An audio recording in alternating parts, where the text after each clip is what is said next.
حضرت ابوبکر صدیق رضی اللہ تعالیٰ عنہ ارشاد فرماتے ہیں میں حضور کے ساتھ تھا، ایک میدان سے ہم گزر رہے تھے تو ساتھ ہی ایک باغ تھا، وہاں بڑا رش تھا، لوگ بڑے اکٹھے تھے، بہت سارے لوگ جمع تھے.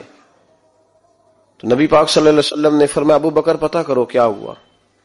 جناب صدیق اکبر رضی اللہ تعالیٰ عنہ تشریف لائے اور واپس جا کے عرض کرنے لگے یا رسول اللہ صلی اللہ تعالی علیہ وسلم ایک اونٹ پاگل ہو گیا، لوگوں کو کاٹ رہا ہے، لوگ اس کو گرفتار کرنے کی کوشش کر رہے ہیں، کسی کے ہاتھ میں ڈنڈا ہے، کسی کے ہاتھ میں رسا ہے، کسی کے ہاتھ میں نیزہ ہے، قابو نہیں آ رہا.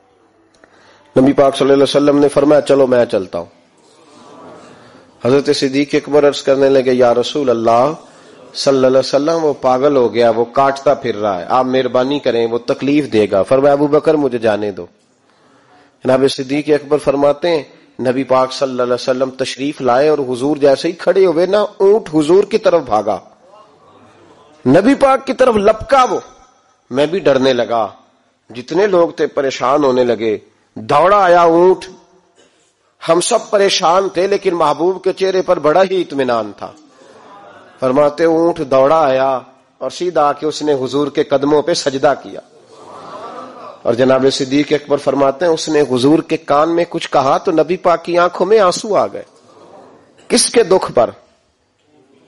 او بھائی غور تو کرو، اس بات کو سمجھو تو صحیح، تو جیتے جاگتے ہنستے کھیلتے انسان کے دکھ پر پریشان نہیں ہوتا.